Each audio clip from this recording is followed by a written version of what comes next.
Sobat Guru Penggerak, kali ini saya akan berdiskusi dengan Bu Anita, rekan sejawat saya. Yang terhormat kepada fasilitator saya yaitu Pak Okto Priyo Nugroho. Yang terhormat Ibu pengajar praktik kami yaitu Ibu Herni Setiawati MPD. Dan saya, perkenalkan saya Mary Indasari, calon guru penggerak Angkatan 10 DKI Jakarta. Oke, saya akan memperkenalkan rekan sejawat saya yaitu Perkenalkan, nama saya Anita Martasari SPD. Saya guru kelas 5 di SDN Lubang Buaya 08. Baik, terima kasih. Selanjutnya, simak video kami tentang pra-observasi tahapan supervisi akademik. Oke anak-anak, selamat siang semuanya. Oke, hari ini Ibu akan menjelaskan materi IPAS pada pelajaran kita hari ini. Nah, sebelumnya, karena kalian itu duduknya berkelompok, yang dia menghadap ke sana, boleh tolong putar kursinya sebentar biar bisa menghadapi Bu Anita. Jadi kepalanya akan bilang begini. Oke.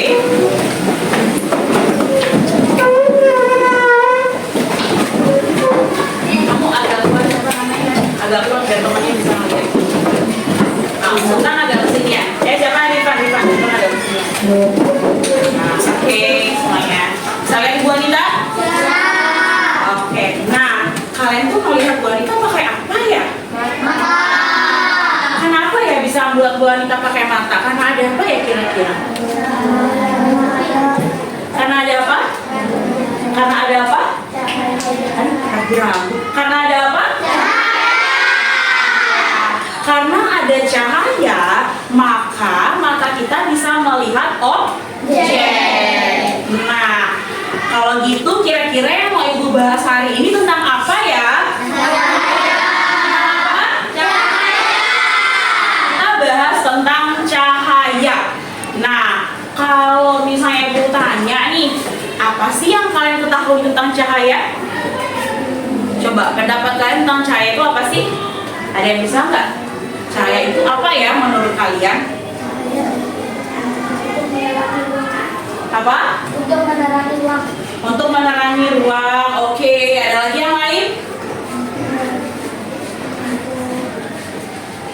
Untuk melihat objek. Untuk bisa melihat objek. Oke. Nah, sekarang Ibu mau tanya, cahaya terbesar di dunia itu apa ya? Apa? Matahari. Kalau bulan? Cahaya nggak sih? Benar. Yakin? Yang bilang tidak tuh harus ada alasannya loh. Kamu harus punya alasan ketika menyangkal sesuatu. Kenapa menurut kalian bulan itu bukan cahaya? Tidak menghasilkan cahaya. Atau bisa dikatakan suatu benda yang menghasilkan cahaya disebut sumber sumber cahaya. Nah, Ibu mau tanya nih, kalau matahari sumber cahaya atau bukan? Ya, kalau bulan sumber cahaya atau bukan? Ayo, sumber cahaya atau bukan? Coba Ibu bawa deh, sumber cahaya atau bukan? Hah? Sumber yang bilang sumber coba angkat tangan. Harus yakin ya, sumber nih. Ya, yang bilang bukan sumber cahaya angkat tangan. Yang ragu-ragu nih, aku nggak tahu sumber atau bukan. Siapa yang ragu-ragu? Ada yang ragu-ragu di sini? Bisa iya, bisa enggak. Nah, kalau yang bilang dia itu sumber cahaya, tapi kok dalam satu bulan bisa ya ada yang namanya bulan tidak keluar. Kan dalam satu bulan tuh berapa hari? 30 hari ya. Nah, kadang tuh kita lihat bulan bisa penuh, bisa setengah, bisa bentuknya kayak pisang, bisa tiba-tiba nggak ada bulan. Nah, kalau kayak begitu masih termasuk sumber cahaya nggak? Matahari pernah nggak kamu lihat nggak ada? Pernah nggak? Nggak pernah, dia tetap selalu ada ya, dan tetap selalu mengeluarkan cahaya sekalipun itu dalam keadaan mendung dan hujan. Dia hanya tertutupi oleh apa? Awan. Tapi kalau bulan, dia ada masa di mana bulan penuh atau disebut dengan bulan purnama, dan juga bulan tidak penuh atau tidak ada. Ya, kenapa begitu? Tapi dia bisa bercahaya, Bu. Karena apa? Pantulan matahari. Pintar, Sutam. Pantulan cahaya matahari. Nah, yang disebut Sutam itu termasuk salah satu apa? Dia sudah baca bukunya belum di rumah? Salah satu apa dalam cahaya? Dalam apa? Sifat cahaya. Oh, di sini nggak ada suaranya. Termasuk apa? Sifat cahaya. Coba. Tadi apa yang dimaksudkan? Cahaya dapat Nah, salah satu contohnya apa? Cahaya pada bulan. Ya, jadi itu adalah salah satu sifat cahaya. Nah, tadi kan Ibu udah bilang nih sumber cahaya salah satunya matahari. Ada yang bisa sebutkan lagi nggak? Sumber cahaya selain matahari? Center, terus lampu, terus lilin, terus api. Ya, itu termasuk salah satu apa? Itu adalah sumber-sumber sumber cahaya. Kalau misalnya tidak ada cahaya, menurut kalian akan seperti apa ya? Ya. Terus kalau gelap jadi takut ya? Takut. Apalagi kalau misalnya tiba-tiba udah malam, tiba-tiba terus apa? Mati lampu. Rasanya gimana? Tapi zaman dahulu kala itu nggak ada lampu, nggak ada listrik. Mereka pakai apa dong? Pakai api apa? Bisa pakai api apa? Ya, pakai apa? Sebelum menemukan lilin. Nah, terus ada apa lagi tuh?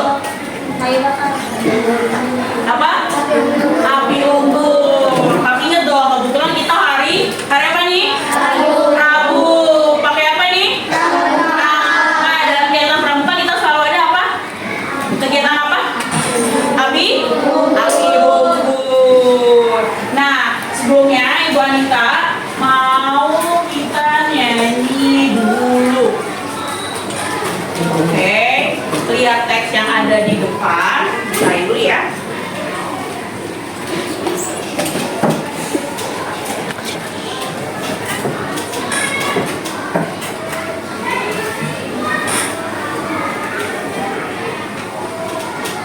Nah, kalau ini salah satu apa nih? Cahaya apa nih? Sifat cahaya apa nih? Salah satu sifat cahaya apa ini? Dari sini keluar ke sana. Di apa namanya? Dipantulkan.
Kalau misalnya ada ventilator, kebetulan juga ruangan kita itu apa namanya?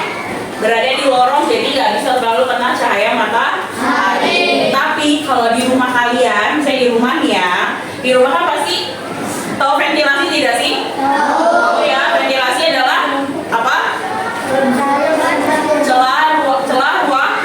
Celah udara ya. Nah, biasanya kalau di rumah kita, misalnya nih ya, ibu ngasih aja coba kalian bayangin ya, rumah kalian nih ceritanya masih baru pagi banget nih, jadi hordennya masih ketutup, pintunya ketutup, baru pagi banget ya. Kalian bangun, keluar dari kamar, biasanya kalau keadaan rumah baru pagi banget nih, tuh, ada dari ventilasi keluar cahaya, ya, keluar cahaya. Nah, itu salah satu contoh cahaya merambat lurus gitu. Nanti kita akan praktekin karena ibu punya yang namanya kotak sifat cahaya. Apa? Kotak sifat cahaya. Nah, jadi yang kayak mau ibu contohin tadi, cahaya itu merambat lurus ya tadi ya. Nah, ibu akan praktekin nih. Ibu minjem dulu ya senternya ya. Nanti ibu akan panggil kelompok yang paling oke deh, yang paling oke nanti. Nah, salah satu sifat cahaya yang merambat lurus adalah ketika ibu berikan cahaya, dia itu bisa tembus. Mau ibu giniin, mau ibu taruh ke bawah, pokoknya dia bisa merambat lurus. Gimana taunya? Ketika kamu dapetin cahaya ada di paling belakang, gitu. Ada yang mau coba? Ada kelompok yang mau coba? Nggak excited. Ada kelompok yang mau mencoba? Oke, sebentar ya. Taktik, bumber, taktik, bumber. Oke, kelompok ini. Yuk, maju. Nah, ibu mau lihat nih. Gimana kalian bisa praktekin ke teman-teman kalian bahwa cahaya maju. Semuanya maju. Yang sana juga maju sini. Kalian berdua sini. Maju. Coba kasih cahayanya. Nah, coba kamu lihat paling belakang, kamu sini yang paling belakang ya. Ada nggak cahaya di sini? Ada nggak? Ada. Coba yang lain. Coba Aji. Silakan Aji yang megang. Nah, kamu yang lihat sini ke belakang untuk memastikan benar nggak ya, gitu. Yang lainnya di sebelah sini dong, jangan nutup deh. Biar teman-temannya lihat. Mana Sultan ada? Ada. Oke. Terima kasih. Nah, berarti itu salah satu contoh bahwa cahaya merambat lurus seperti itu. Terus yang kedua apa? Tadi lagunya apa? Cahaya dapat dipantulkan. Contohnya apa? Contohnya seperti infokus, itu cahaya dapat dipantulkan. Itu sama ya dengan penglihatan kita ya. Karena cahaya masuk ke dalam retina dan pupil lalu dipantulkan, bayangan jatuh lalu dipantulkan, maka kita bisa melihat objek suatu benda. Seperti itu. Itu apa namanya cara kerja pada mata. Kalau kalian nggak percaya nih, ibu dulu waktu SD pernah nih, dulu ada istilah kayak gini.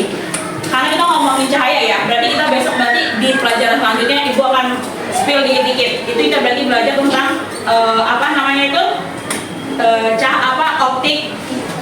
Optik itu berarti jenis-jenis cermin dan juga cara kerja mata. Nah, jadi cara kerja mata, salah satu bagian mata itu adalah pupil. Ketika pupil pada mata, pupil tuh kalian tahu nggak pupil? Pupil itu mata kita ada warna putih, ada warna hitamnya. Kalau warna hitam ada lagi sesuatu yang paling kecil, itu namanya pupil. Dia bentuknya kayak bunga yang kalau mau mekar, gitu bentuknya. Ketika pupil mendapatkan banyak cahaya, maka pupil itu akan mengecil. Tapi ketika pupil mendapatkan sedikit cahaya, maka pupil itu akan membesar. Nah, ibu nggak percaya nih. Kan namanya anak kecil itu selalu ingin tahu. Jadi Ibu Anita ambil senter, ya kan? Terus habis itu waktu adiknya Bu Anita lagi tidur, kan? Wanita buka makanya. Wanita center. Ternyata benar bahwa ketika kalau dekat pupilnya itu mengecil. Kalau ibu jauhin, pupilnya membesar. Terus ibu deketin jauhin. Taunya orangnya kebangun gitu. Nah, tapi jangan coba-coba ke adeknya ya. Maksudnya ibu ngasih tahu, ya kan? Ibu ngasih tahu ternyata itu benar gitu loh. Maksudnya ternyata begitu cara kerja pupil gitu. Kenapa ibu bisa melakukan itu? Karena rasa ingin tahu seperti itu. Terus yang ketiga apa? Cahaya dapat diuraikan. Contohnya gimana ya cahaya dapat diuraikan? Siapa yang tahu? Ayo, cahaya dapat diuraikan. Ayo, gimana cahaya dapat diuraikan? Nah, untuk lebih tahunya lagi, aku kasih video sebentar. Adakah di antara kalian yang pernah melihat pelangi ganda? Nih, pernah lihat ini nggak? Apakah ini? Pelangi gimana lagunya?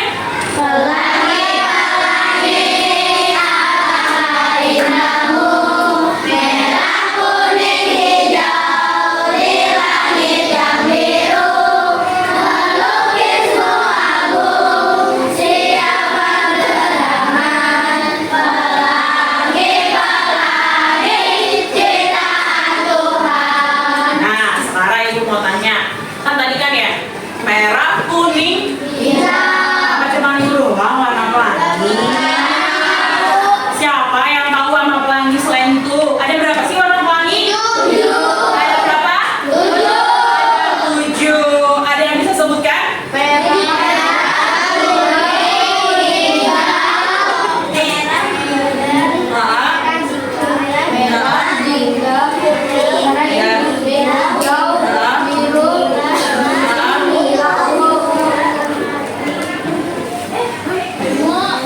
Sama? Kalau disingkat apa? Magiku hijau, merah, jingga, kuning, biru, terus hijau, lalu oke. Nah, nanti akan dijelaskan nih kenapa ya kok bisa ada pelangi di langit ya, bukan di matamu, di langit. Yang di bawah itu biru dan yang di atas kuning biru. Wah, menarik ya. Mau tahu lebih lanjut? Yuk, simak dulu nih. Kembali jamnya ya. Sifat cahaya. Nanti kakak akan ceritakan di video ini. Yuk, langsung aja kita simak 5 fungsi cahaya. Sebelum mulai, kamu tahu nggak sumber cahaya terbesar di bumi? Apa tadi? Matahari adalah sumber cahaya utama bagi bumi. Jika tidak ada cahaya matahari, bumi akan gelap gulita. Kamu pun jadi kesulitan untuk melihat benda-benda di sekitar. Kamu bisa saja menabrak dinding atau tersandung batu kalau berjalan di kegelapan. Lalu, bagaimana dengan sumber cahaya di malam hari? Apakah bulan adalah salah satu sumber cahaya juga? Jawabannya bukan. Bulan tidak bisa memancarkan cahayanya sendiri. Cahaya bulan adalah pantulan dari cahaya matahari. Ingat ya, meskipun malam hari, matahari masih tetap ada di tempatnya. Justru bulan yang berputar sebagai sebagian daerah bumi akan membelakangi matahari dan menerangi malam.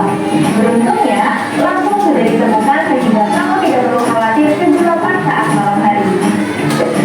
Berikutnya, yuk pelajari 5 sifat cahaya. Yang pertama, cahaya dapat merambat lurus. Ketika merambat, cahaya tidak memerlukan medium perantara. Karena itu, cahaya matahari bisa sampai ke bumi meskipun melewati ruang vakum di luar angkasa.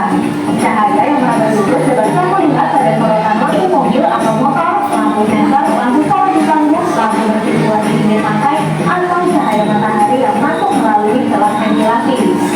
Yang kedua, cahaya menembus besi-besi. Coba lihat jendela di rumahmu. Jendela biasanya dibuat dari kaca agar cahaya matahari dapat tembus dan menerangi ruangan. Atau pernahkah kamu melihat dasar sungai karena airnya jernih? Iya, air yang jernih dapat ditembus oleh cahaya sehingga batuan, tanaman, atau ikan-ikan di dalam sungai dapat terlihat. Yang ketiga, cahaya dapat dipantulkan. Cahaya yang mengenai permukaan benda akan dipantulkan. Permukaan benda yang rata dan licin seperti cermin akan memantulkan cahaya dengan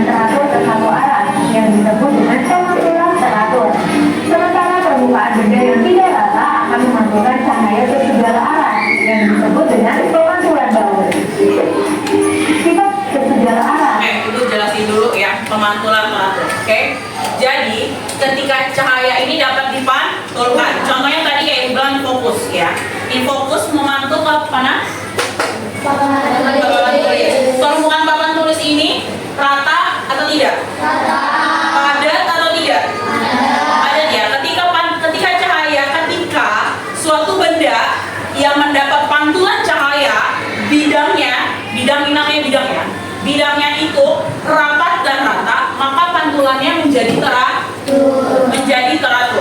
Tapi ketika suatu benda itu permukaannya tidak rapat, misalnya dia bolong-bolong atau bergerigi, ya, mendapat pantulan cahaya, maka pantulannya dia tidak serata ini. Dia akan ada yang ke sana, ada yang ke sini, ada yang ke sana. Oke, seperti gambar ini. Yang disebut dengan pemantulan Baur. Oke, nah kalau pemantulannya rata disebut pemantulan teratur. Kalau pemantulannya pada permukaan yang tidak rata disebut pemantulan baur, karena dia mantulnya tidak ke arah yang sejajar. Ingat ya, jadi ada dua jenis pantulan teratur dan pantulan baur, atau juga disebut pantulan tidak teratur. Ingat ya, jadi pemantulan itu ada berapa? Apa saja? Pantulan baur. Sifat pemantulan cahaya yang paling mudah diamati adalah saat kamu bercermin. Nah, salah satu contoh pantulan cahaya itu adalah apa? Adalah bercermin. Jadi ketika kamu berdiri di cermin, akan ada pantulan diri kamu di cermin. Tapi ingat, cermin itu ada beberapa jenis. Nah, ini kan sebenarnya sudah dipelajari ya di kelas berapa? Di kelas 4, mungkin di kelas 6. Di kelas 4 ada, siapa yang tahu cermin itu ada berapa? Ada berapa? 3, maksud aku salah, ada berapa? Ada 3. Cermin apa aja? Cermin cembung, datar. Oke. Nah, ketiganya memiliki sifat-sifat cermin yang berbeda. Tapi yang menghasilkan pantulan teratur adalah cermin datar. Bayangan dirimu pada cermin terbentuk karena pemantulan cahaya. Sifat bayangan pada cermin tergantung pada jenis cermin yang digunakan. Cermin datar memiliki sifat bayangan maya, tegak, sama besar, dan terbalik antara sifat. Nah, cermin datar punya sifat nih, maya, gerak, tegak, sama besar, dan tahu nggak terbalik itu apa? Tahu nggak terbalik gimana? Bukan kamu terbalik gini. Terbalik itu kayak gini. Ketika kamu berhadapan sama cermin, ya, misalnya berhadapan sama cermin, ya kan? Kamu angkat tangan kanan, yang di sebelah situ sebenarnya angkat tangan kiri. Nah, itu namanya terbalik, gitu loh. Bukan kamu yang jadi jungkir balik, enggak. Itu maksudnya terbalik. Ingat, sobat cermin datar adalah cermin yang ada di kamarmu. Kemudian ada cermin cembung atau kontak, bersifat mengumpulkan cahaya atau konvergen. Sifat bayangannya bergantung pada jarak benda dengan cermin. Cermin cembung digunakan pada sensor dan lampu kendaraan. Dan berikutnya yaitu cermin cembung atau kontak, bersifat menyebarkan cahaya atau konvergen. Sifat bayangannya adalah maya, tegak, dan kecil. Cermin cembung digunakan pada kaca spion atau cermin di lingkungan jalan. Sifat yang keempat yaitu cahaya dapat dibiaskan atau dibelokkan jika melalui dua medium yang berbeda perapatannya. Tertentu kamu salah mengira kedalaman kolam renang, dari atas kolam renang terlihat dangkal. Tapi ketika kamu masuk ke dalam air, ternyata kolamnya cukup dalam. Nah, peristiwa tersebut terjadi karena cahaya melewati dua medium yang berbeda perapatannya, yaitu udara dan air. Cahaya yang dibiaskan akan membentuk bayangan dasar kolam yang lebih dangkal dari kedalaman aslinya. Contoh lainnya yaitu saat kamu melihat genangan air di atas jalanan atau pada siang hari yang panas. Namun saat di depannya kamu tidak menemukan genangan air tersebut. Apakah cuma bayangan kamu saja? Ternyata bukan. Peristiwa ini juga disebabkan oleh pembiaran cahaya. Lapisan udara di dekat permukaan jalanan aspal yang panas memiliki kerapatan yang lebih rendah daripada lapisan udara yang dingin di atasnya. Saat cahaya melewati dua lapisan udara tersebut, cahaya akan dibiarkan. Akibatnya akan terbentuk bayangan langit yang kamu lihat seperti genangan air itu. Dan sifat yang kelima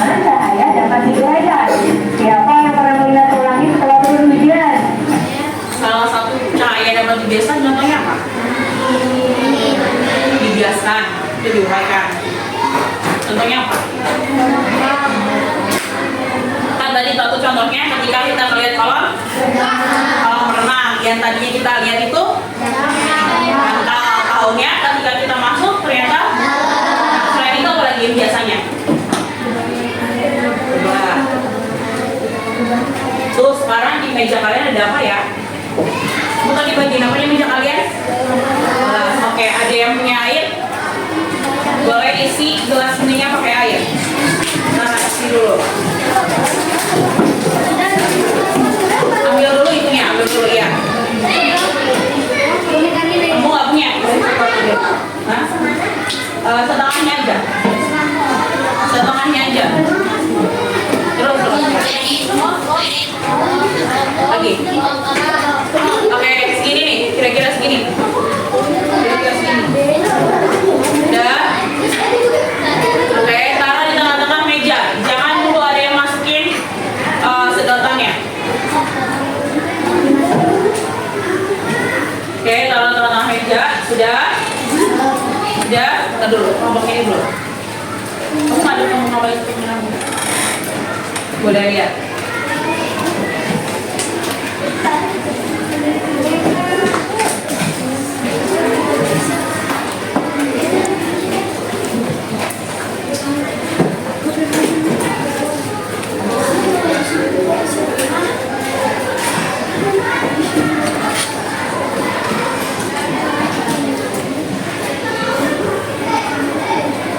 Sudah? Sudah? Sekarang coba kalian masukkan sedotan ke dalamnya. Apa yang kalian lihat? Lepasin aja sedotannya, lepas. Lepasin. Apa yang kalian lihat?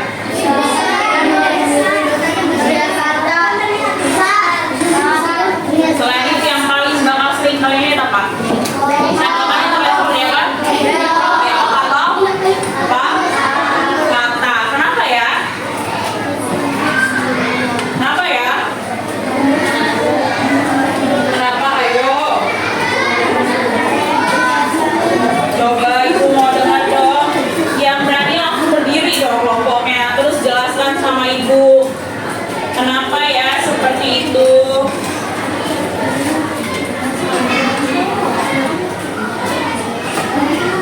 Kenapa ya seperti itu? Ada suaranya. Apa alasannya terlihat seperti itu? Ada yang tahu?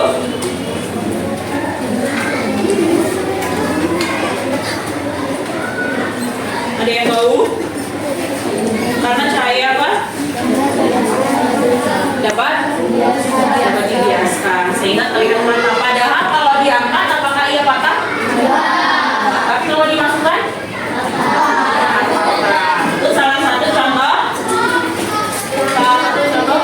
Cahaya dapat dibiaskan. Nah, ibu minta 2 kelompok. Ya, ibu minta 2 kelompok. 2 kelompok ini maju ke depan, bawa ini dari gelas sama senter. Oke, ke depan. Terus ibu mau kalian praktekin ini, oke? Nanti bergantian karena kita ada 6 kelompok, jadi nanti 2-2 ya. Berarti 3 kali putaran, oke? Dimulai dari kelompok ini dulu sama kelompok ini. Boleh silakan maju bawa senternya. Oke, yang lainnya boleh diskusi dulu. Oh ya, ini silakan kalian ini di sini, ini di sebelah sini. Nah, seperti itu. Oke, jangan tutupin teman-temannya. Jadi kalian sebelah sana.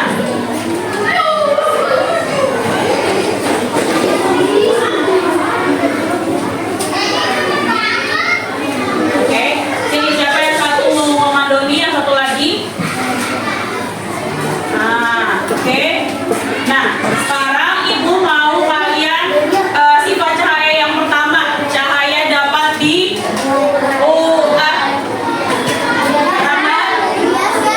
merambat.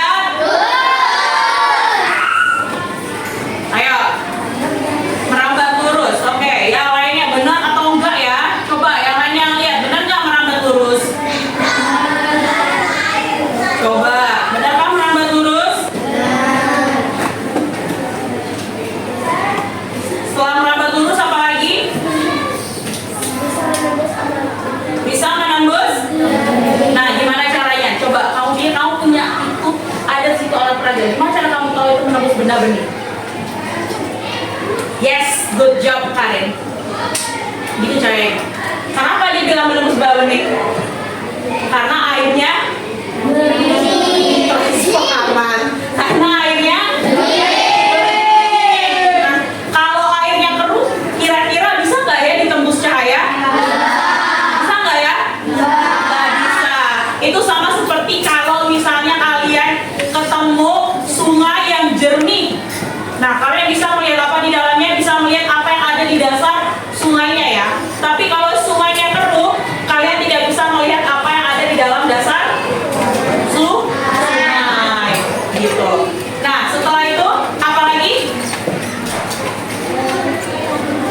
Apa lagi? Sifat cahaya yang ketiga?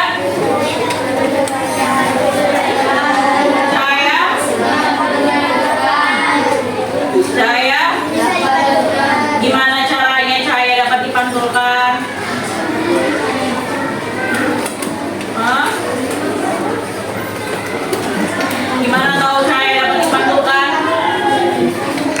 Coba ibu melihat. Ayo coba. Tinggi, ayo berpikir. Berpikir gimana cahaya dapat dipantulkan? Gimana caranya? Nah, kalau kayak gitu, itu cahaya bukan dipantulkan, tapi apa? Benar sih, dipantulkan, tapi coba lagi ke atas. Jadi apa dia warnanya? Coba. Jadi warna apa? Sebenarnya kalau dia ada cermin itu bisa membuat contoh apa? Cahaya dapat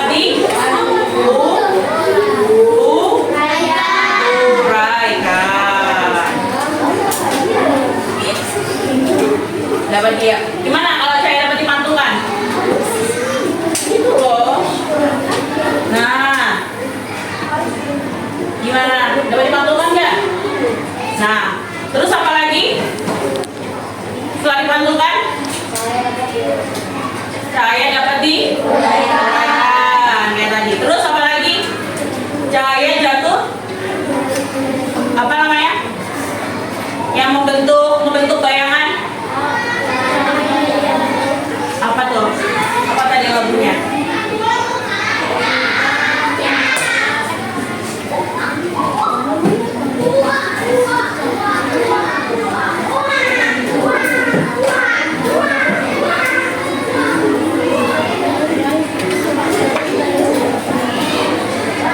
Jika mengenai benda akan membentuk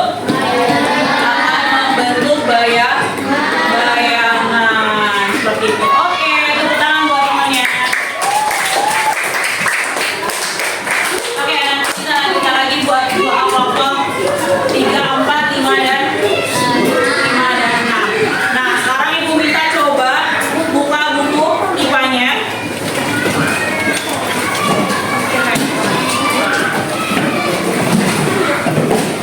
Nanti pas selesai kita boleh coba lagi ya. Buka buku IPA-nya. Yang buku main IPA boleh masukin. Yang lainnya kalau tengah-tengah awas lupa.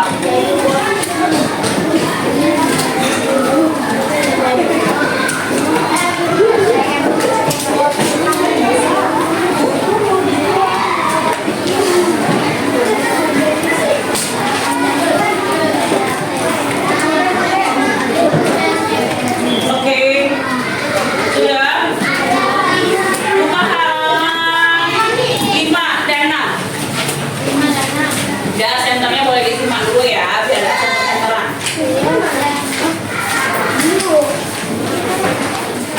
5 dan 6. Oke, kita baca tentang sifat-sifat cahaya, ya kan?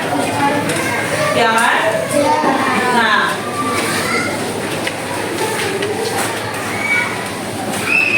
kerjakan. Di situ tadi kita udah praktekin ya. Praktekin apa? Bahwa sifat-sifat cahaya itu benar adanya. Berarti kamu udah jadi seorang apa ya kayak gitu? Berasa kayak seorang ilmuwan nggak sih? Mempraktekkan sesuatu itu benar atau tidak? Berasa nggak sih kayak seorang ilmuwan jadinya? Berasa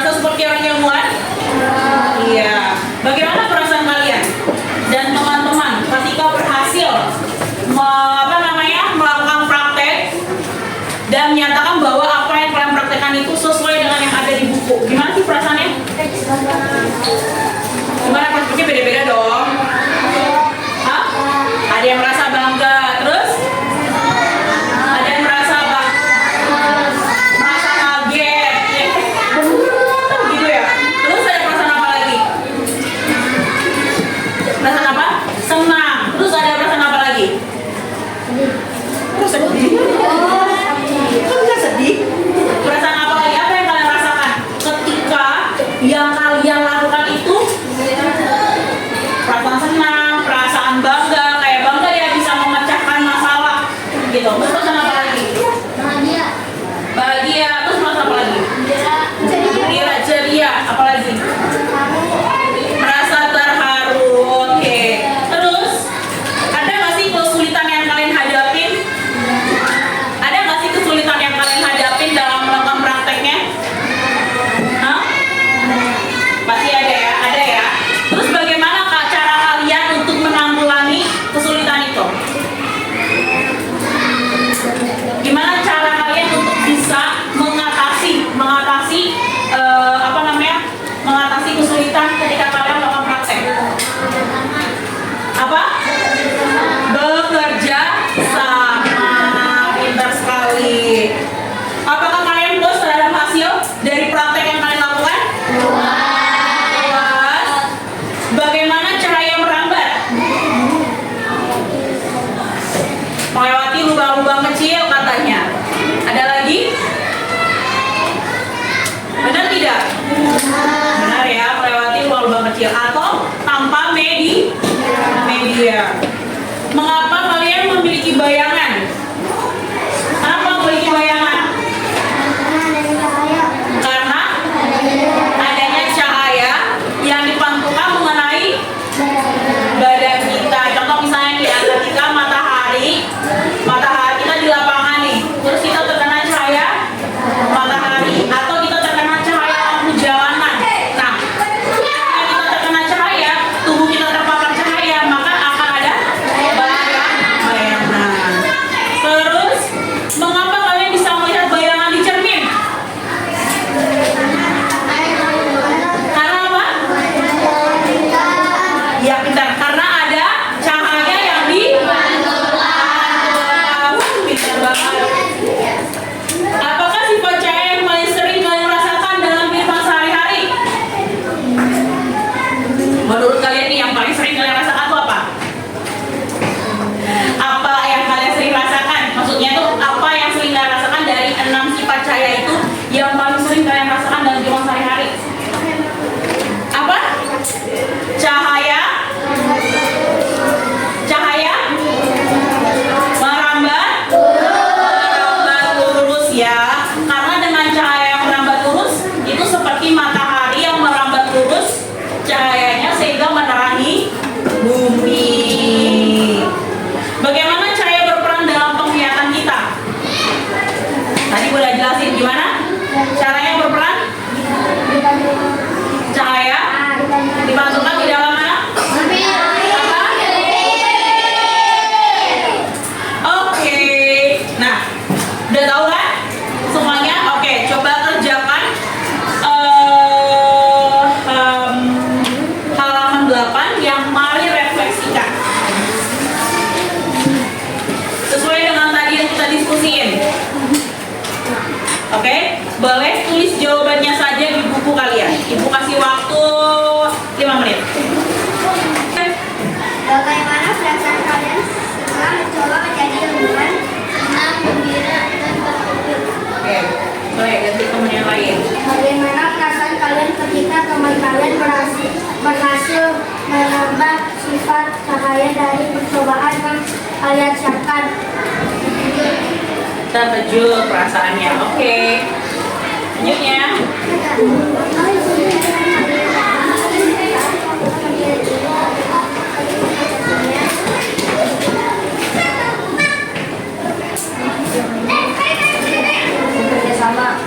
Bekerja sama. Jadi kalian mengatasi kesulitan kalian itu dengan bekerja sama. Yang lainnya bekerja sama? Iya. Ya. Oh, suaranya iya. Ya.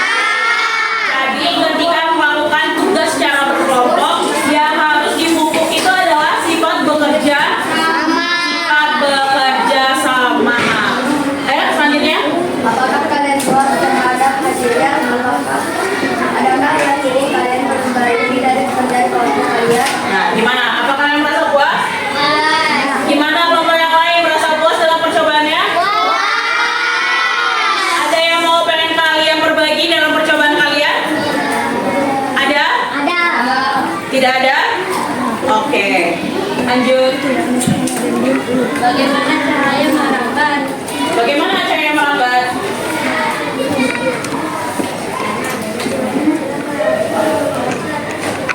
Dengan melewati lubang-lubang kecil atau ventilasi. Dari percobaan kita tadi begitu ya. Mana sih lubang-lubang kecilnya? Bisa tunjukin nggak kelompok ini? Yang mana tadi medianya? Mana lubang-lubang kecil yang seperti ventilasi? Oke, biar. Oke, selanjutnya.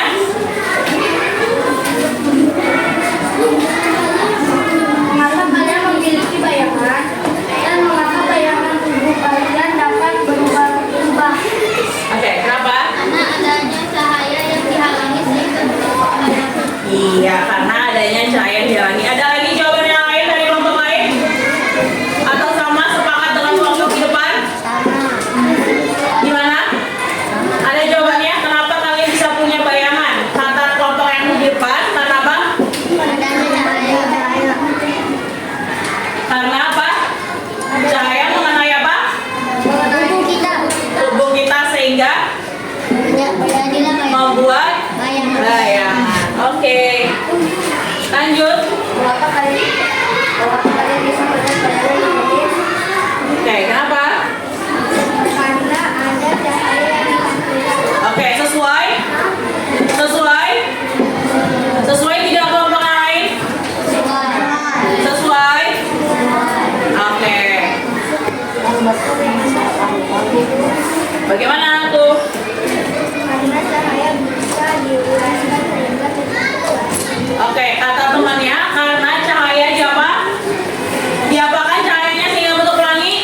Karena apa? Uraikan. Apa sifat cahaya yang paling sering kalian rasakan sehari-hari? Apa? Cahaya bisa menambah lurus. Yang lain? Ada? Yang lain? Yang lain?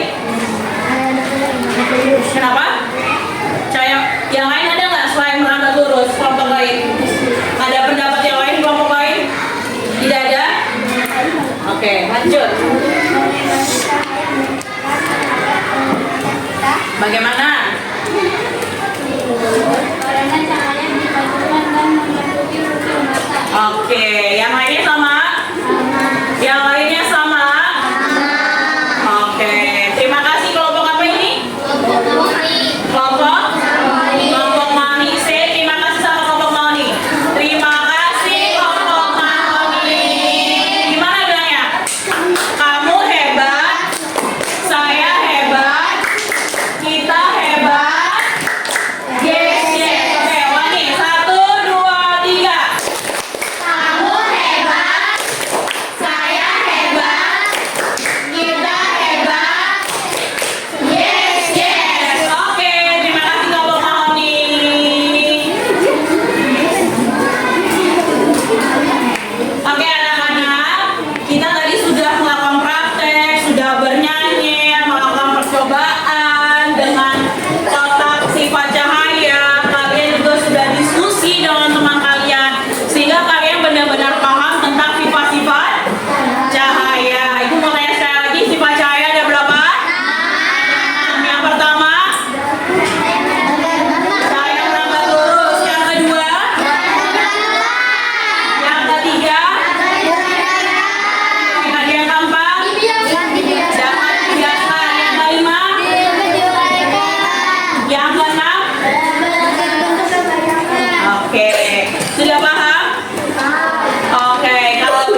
Sudah?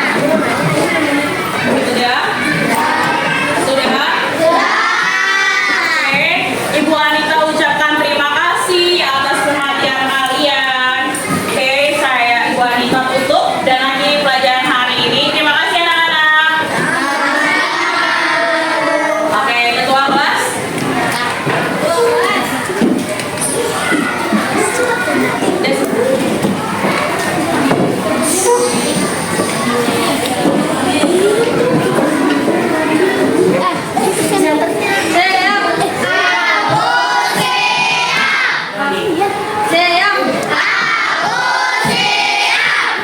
Mari teman-teman, sebelum kita pulang kita membaca doa di dalam hati. Berdoa dimulai.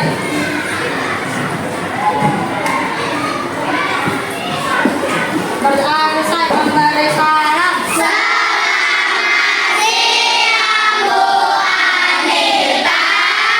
Selamat siang yang rapi. Itu yang baca.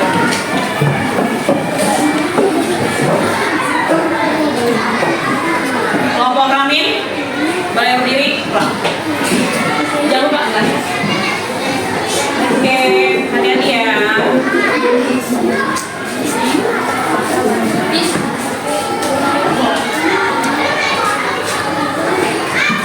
Oke, selamat siang Bu Anita. Selamat siang Bu Mary. Oke.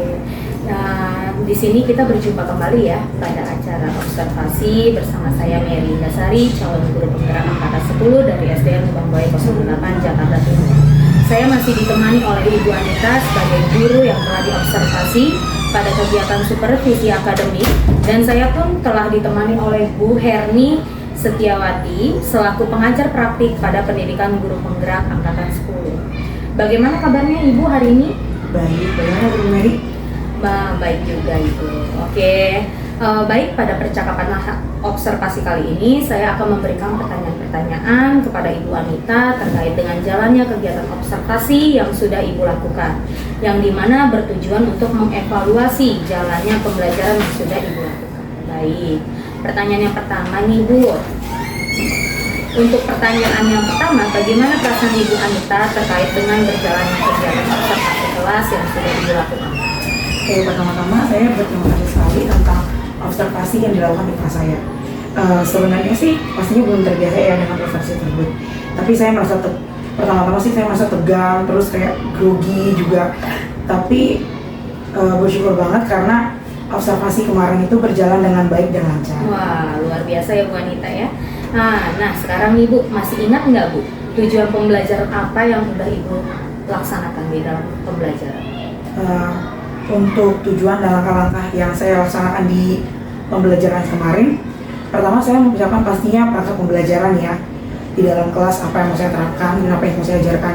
Dan untuk area pengembangan pengetahuan, keterampilan kreativitas peserta didik tentunya. Untuk pengetahuan peserta didik itu adalah memahami sifat-sifat cahaya dalam bentuk media kotak sifat cahaya yang kita buat kemarin praktik bersama dengan anak-anak. Kemudian untuk kreativitas sendiri, peserta didik itu menganalisis sifat-sifat cahaya melalui mind mapping yang mereka buat. Oh baik, luar biasa. Nah, terus apa nih yang sudah Ibu lakukan pada saat mengajar? Apakah berkaitan dengan indikator ketercapaian pengembangan yang direncanakan sebelumnya? Iya, tentu aja sih. Menurut saya sudah berjalan dengan baik dan berjalan sesuai dengan yang kita harapkan. Dan menurut saya pasti masih ada kekurangannya. Baik. Nah, jika Ibu lihat nih dari indikator ketercapaian pengembangan itu dari rentang 1 sampai 100, kira-kira posisi Ibu sekarang sudah berada di posisi keberapa ya Bu ya? Kayaknya 100 sih ya, tapi nggak mungkin ya. Berapa ya kalau saya ngasih nilai sendiri? Mungkin 80. Luar biasa, udah luar bagus juga ya Bu ya. Nah sekarang menurut Ibu sudah sejauh mana nih area pengembangan yang sudah Ibu sebutkan tadi? Apakah sudah berhasil di dalam kelas atau tidak? Menurut saya sejauh ini sih berhasil secara umum, tapi secara spesifik pasti masih ada beberapa tektok terhadap peserta didik yang belum ya. Nah itu yang harus lebih detail lagi. Semoga kedepannya segala sesuatu itu berjalan sesuai dengan yang diharapkan. Tapi saya yakin pasti masih ada kekurangannya. Nah sekarang nih Ibu bisa menceritakan kembali nggak area Apa saja sih yang sudah Ibu Anita lakukan dalam kelas, kemudian langkah-langkah dan tahapannya apa yang sudah Ibu jalankan di dalam kelas? Kalau area, saya pasti ya, kalau untuk area pembelajaran yang saya inginkan itu, yang pertama pasti meningkatkan kreativitas siswa.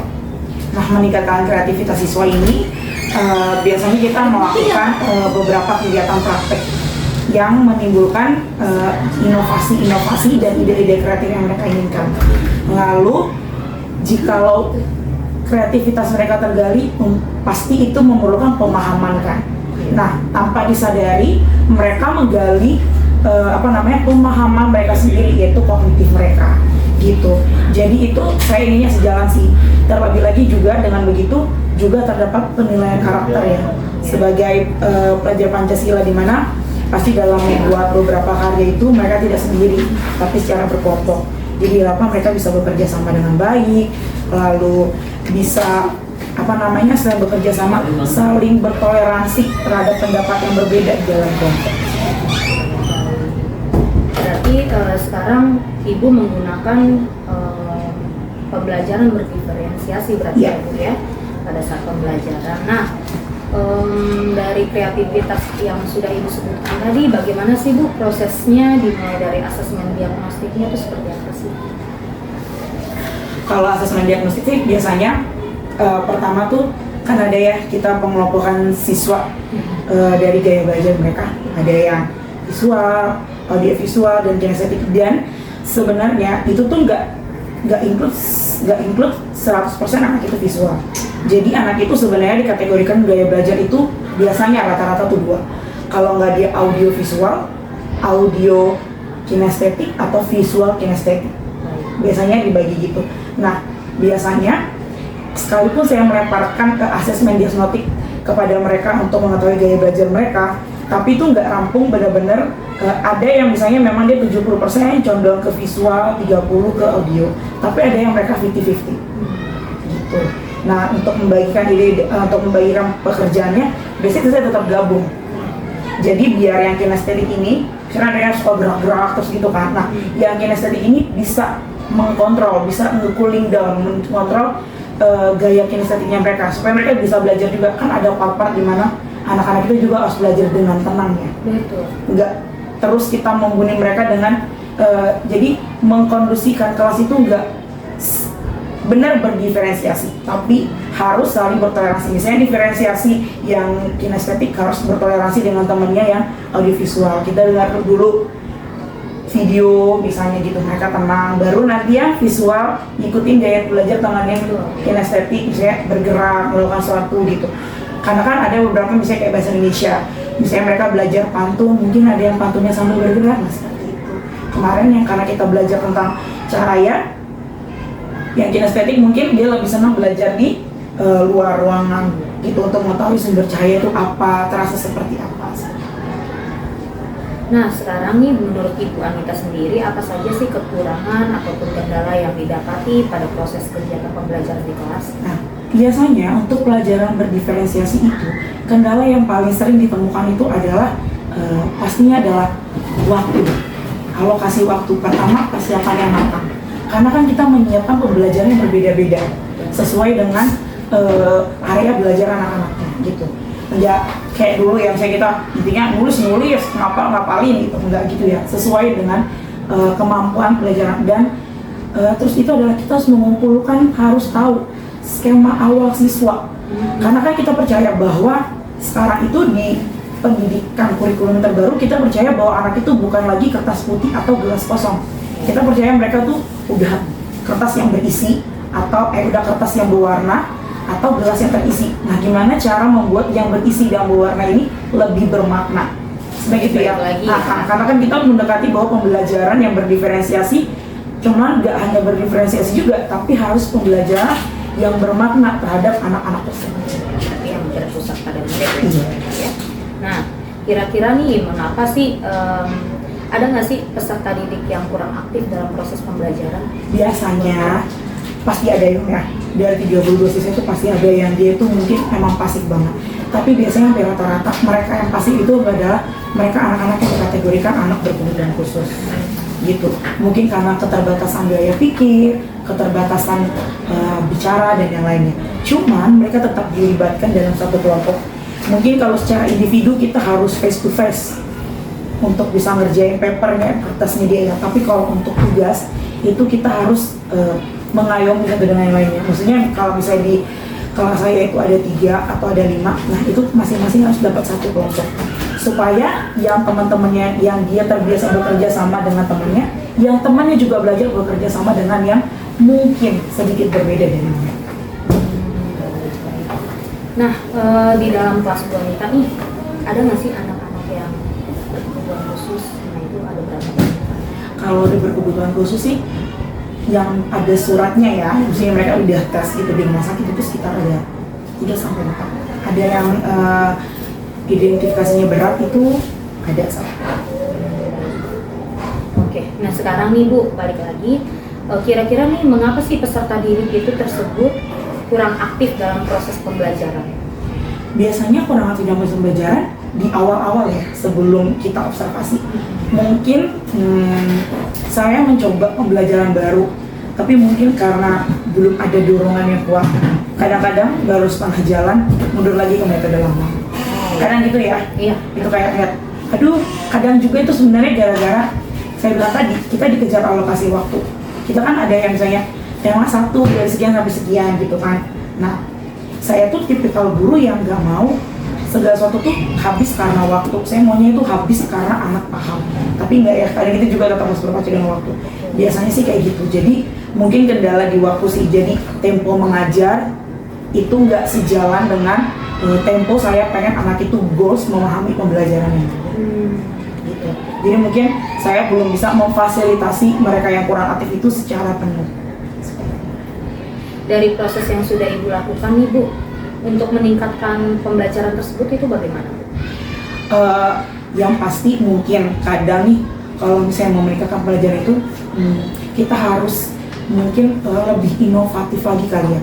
Maksudnya kan kekurangan dari pembelajaran berdiferensiasi ini kan adalah alokasi waktunya. Berarti gimana caranya kita bisa mempadatkan waktu itu, gitu, mempadatkan waktunya gitu. Berarti ada part-part tertentu di dalam rencana pembelajaran itu yang bisa saya pangkas. Jadi waktunya lebih efektif terhadap anak-anak gitu. Mungkin misalnya jadi timekeeper gitu bareng anak, misalnya diskusi sekian menit, presentasi sekian menit gitu. Terus misalnya mengerjakan ini sekian menit, jadi timekeeper yang laptopnya lebih cepat gitu. Jadi mungkin juga anak juga, baik saya maupun anak bisa belajar untuk tepat waktu. Nah, dalam proses pembelajaran yang sudah Ibu lakukan barusan, nah berapa ranah penilaian yang sudah Ibu lakukan? Ranah penilaian itu biasanya saya ada ranah penilaian sumatif ya, ada yang kita untuk tahu sampai mana pemahaman mereka. Tapi ada juga yang secara berkelompok untuk tahu kerjasama, terus sifat-sifat mereka, jadi biar bisa masuk jurnal. Terus apa lagi ya? Kerja kelompok, presentasi. Berarti ini pada saat penilaian Bu Anita mempersiapkan beberapa lembar penilaian ya untuk anak-anak peserta didik kita ya. Baik. Nah, pada saat melaksanakan pembelajaran berdiferensiasi, apakah menggunakan rubrik penilaian, Bu? Iya, tentu dong, sebagai tolak ukur. Nah, dalam proses pembelajaran yang sudah Ibu lakukan tadi, ada beberapa ranah penilaian ya Bu ya. Tolong disebutkan dong Bu, ranah penilaian seperti apa aja. Penilaian saya itu pertama ada rubrik sikap, tentunya sesuai dengan profil pelajar Pancasila. Kemudian ada penilaian kognitif, ada juga penilaian keterampilan. Oke, baik. Dari area pengembangan ini, apa yang akan Ibu lakukan? Apakah ada rencana area pengembangan yang lain yang akan dilakukan dan telah disebutkan? Kalau untuk pengembangan lainnya belum. Saya masih mau fokus ke 3 ranah ini aja dulu terhadap anak-anak. Ketika nanti penilaian ini sudah matang terhadap anak-anak, baru saya menjangkaunya lebih luas lagi. Supaya kalau terlalu luas jangkauan yang saya inginkan, takutnya pembelajaran atau tujuan pembelajaran yang saya mau capai itu menjadi bias nanti terhadap anak-anak. Karena kan sudah penilaiannya diferensiasi, pembelajarannya kan juga diferensiasi seperti itu. Oke, baik. Kira-kira nih kapan Ibu akan melaksanakan atau merealisasikan rencana-rencana yang akan Ibu jalankan? Kalau merealisasikannya sih sudah, walaupun belum 100% di kelas. Sedikit demi sedikit seperti membuat administrasi, seperti modul ajar yang berdiferensiasi terhadap gaya belajar siswa, terus penilaian di penilaian kinerja siswa seperti itu. Walaupun memang belum 100% dan belum di semua mata pelajaran, tapi sedikit demi sedikit seperti yang Bu Mary tahu ya, bahwa kan perubahan itu kan nggak bisa sekaligus langsung ya, harus step by step, perlahan-lahan gitu. Tapi sedikit demi sedikit, tapi itu mengikat dan kuat menjadi karakter di kelas. Baiklah Bu Anita, terima kasih banyak atas jawaban-jawabannya. Semoga rencana-rencana kegiatan pembelajaran tersebut dapat berjalan dengan lancar dan lebih baik lagi ke depannya dan juga dapat dilaksanakan secepatnya. Baiklah, selanjutnya saya berikan kesempatan kepada Ibu Herni sebagai selaku pengajar praktik saya untuk memberikan masukan-masukannya ataupun umpan balik terkait berjalannya kegiatan pasca observasi ini.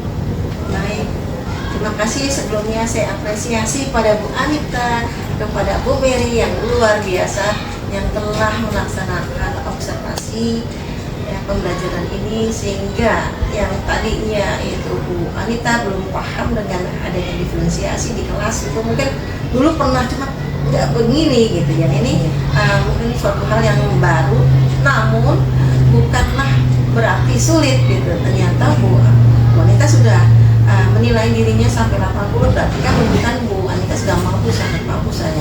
Tapi itu sudah standar.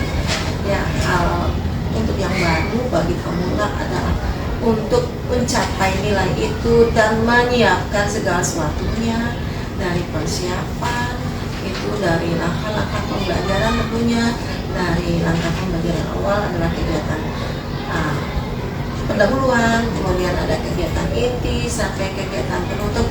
3 hal itu di dalam langkah-langkah kegiatan adalah hal yang harus dilakukan dan pasti sudah dilaksanakan.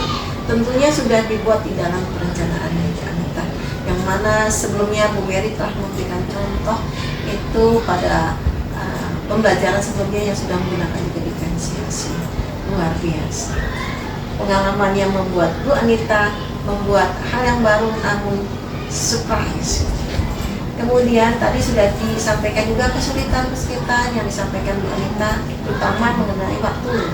Ya, semoga untuk kedepannya nanti kendala tersebut sudah bisa dikendalikan sama Bu Anita melalui perencanaan dan segala sesuatunya. Tes diagnostik yang tadi Bu Anita sudah disampaikan juga sudah dilaksanakan semua, sehingga dari awal tes itu, asesmen awal sampai asesmen akhir telah semua sudah dilaksanakan. Terima kasih sekali lagi saya sampaikan. Untuk apel itu yang Bu Anita lakukan sekarang adalah di master ini, karena membahas tentang sifat-sifat cahaya. Semoga pembelajaran diferensiasi ini bisa diterapkan di semua mata. Karena untuk pelajaran ini juga diterapkan, saya juga di kelas gitu. Saya bahasa Inggris saya terapkan juga. Jadi kita saling belajar dengan adanya kegiatan seperti ini yang sangat bermanfaat bagi kita semua. Kurang lebihnya demikian dari saya. Assalamualaikum warahmatullahi wabarakatuh. Baik, terima kasih atas umpan baliknya serta tanggapan-tanggapan pasca observasi kita. Hari ini akhirnya kita telah selesai kegiatan pasca observasi.